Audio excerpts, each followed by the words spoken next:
হেই, কেমন আছেন সবাই? দেখছেন সিনেব্রোস। এখন কথা হবে Chorki original film forget me not এটা নিয়ে। এটা হলো মিস্ট্রি অফ লাভের 4 নম্বর সিনেমা, যেটা পরিচালনা করেছেন রবিউল আলম রবি। তো এই কথাটা শুনলেই হয়তো অনেকের মাথায় চলে আসে উনলৌকিকের নাম। ইয়েস, উনলৌকিক হলো তার উল্লেখযোগ্য কাজ। তবে এখানে আমি একটা কথা বলে দিতে চাইবো, সেটা হলো উনলৌকিক এবং এই কাজটার মধ্যে কিন্তু অনেক ডিফারেন্স আছে। জনরার দিক থেকে কিন্তু দুইটা কাজের মধ্যে হিউজ ডিফারেন্স আছে। তো যারা উনলৌকিক দেখেছেন, এনজয় করেছেন বা ওই কাজটা আপনার কাছে অসাধারণ লেগেছে, আমি তাদের বলবো এই কাজটার ক্ষেত্রে হিউজ এক্সপেকটেশন নিয়ে কাজটা দেখা একদমই উচিত হবে না, যেহেতু এটা একটা ড্রামা। এই ব্যাপারটা মাথায় রেখেই আপনার এই সিনেমাটা দেখা উচিত। তো কিছু পরিচালকের এই সমস্যাটা হয় যে তার প্রধান কাজ এত বেশি ভালো হয়, এরপরে তিনি যত কাজই করুক না কেন, মানুষ ওই যে প্রথম কাজটা সেটার সাথে কম্পেয়ার করে। এখন হাওয়া সিনেমাটার কথা যদি ধরেন, এই যে মিসবাহুর রহমান সুমন, এরপরে তিনি যতগুলো কাজ করবে, মানুষ কিন্তু ওই কাজটার সাথে তার পরবর্তী কাজের কম্পেয়ার করবে যে ইস, এই সিনেমাটা তো হাওয়ার মতো হলো না। এই সমস্যাটা কিন্তু আপনি অনেক পরিচালকের ক্ষেত্রে দেখবেন, যে ব্যাপারটা আসলে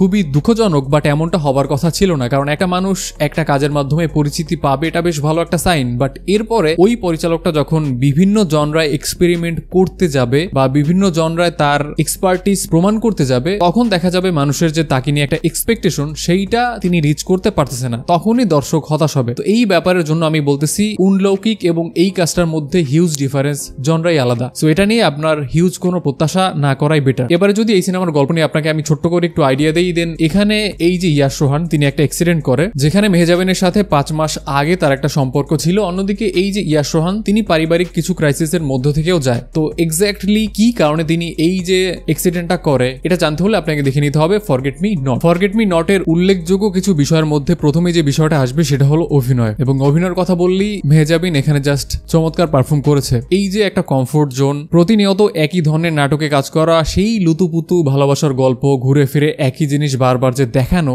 এই যে একটা বৃত্ত, এর মধ্যে থেকে কিন্তু তিনি বহু আগেই বের হয়ে এসেছে। এবং তার যে অভিনয়ের মাধ্যমে কিন্তু তিনি নিজেকে কয়েক ধাপ উপরে নিয়ে গেছে, যেটার বেশ ভালো উদাহরণ হলো আরারাত বা সাইলেন্স, এসব কাজগুলো। তো এই যে কাজটা, এখানে আপনি দেখবেন যে পুরো সিনেমা জুড়ে খুবই বিষণ্ণ একটা অবস্থার মধ্য থেকে যায় মেহজাবিন, এবং প্রত্যেকটা ছোট ছোট মুহূর্ত, তার যে এক্সপ্রেশন এবং এই সিনেমার যে প্রধান বিষয়বস্তু অপরাধ বোধ, এই ব্যাপারটা তার অভিনয়ের মধ্যে চমৎকার ভাবে ফুটে ওঠে একদম সিনেমা শুরু থেকে শেষ অবধি। এখানে অপরাধ বোধকে জাস্ট একটা স্লো পয়জনের মতো করে দেখানো হয়েছে। তো এই অপরাধ বোধ যে মেহজাবিনকে কুরে কুরে খায় দিনের পর দিন, তিনি যে একদম ভেঙে চুরে টুকরো টুকরো হয়ে যায় শুধুমাত্র অপরাধ বোধের কারণে, এই ব্যাপারটা সিনেমা শুরু থেকে এস্টাবলিশ করা হয়েছে এবং শেষ অবধি ব্যাপারটা চলতে থাকে। মেহজাবিনের ক্যারেক্টারটা থাকে, তার মধ্যে একটা ইনসিকিউরিটি কাজ করে। এরপরে তিনি যখন আস্তে আস্তে অনেক রহস্য এক্সপ্লোর করে, আস্তে আস্তে যখন অনেক ব্যাপারে জানতে পারে, তখন কিন্তু অপরাধ বোধ তার মধ্যে বাড়তে থাকে। বিষয়টা প্রথমে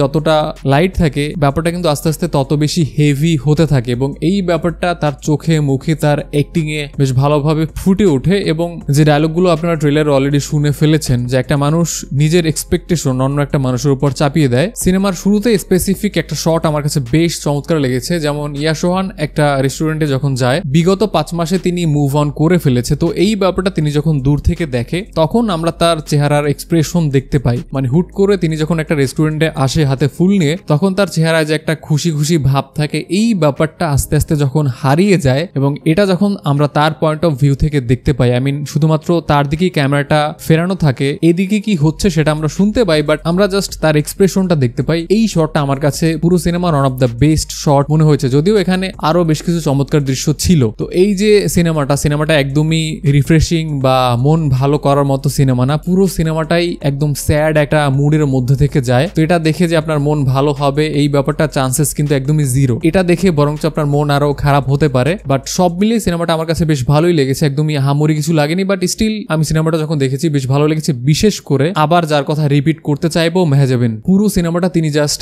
একা টেনে নিয়ে গেছে, এবং স্ক্রিন অন টাইম তার অনেক বেশি ছিল অন্যান্য ক্যারেক্টার থেকে। তো তিনি প্রত্যেকটা ছোট ছোট ডিটেইল এত চমৎকার ভাবে অভিনয়ের মাধ্যমে ফুটিয়ে তুলেছে, যেটা দেখার মতো। এখানে তিনি ছাড়া অন্য কোনো অভিনেত্রী যদি অভিনয় করতো, দেন অনেক জায়গায় আসলে স্ট্রাগল করতে হতো, এবং পুরো ব্যাপারটা তিনি টেনে বের করে নিয়ে আসতে পারতো না, যে ব্যাপারটা তিনি পেরেছে। তো সব মিলিয়ে সিনেমাটা আমার কাছে ঠিকঠাক লেগেছে। আমি গোনা গিভ ইট 3 out of 5। যারা ফরগেট মি নট দেখেছেন, তারা অবশ্যই আমাকে জানাবেন যে সিনেমাটা আপনার কাছে কেমন লাগলো। ভিডিওটা দেখার জন্য অসংখ্য ধন্যবাদ। আপনার সাথে দেখা হচ্ছে পরে কোনো ভিডিওতে। টেল দেন, টাটা।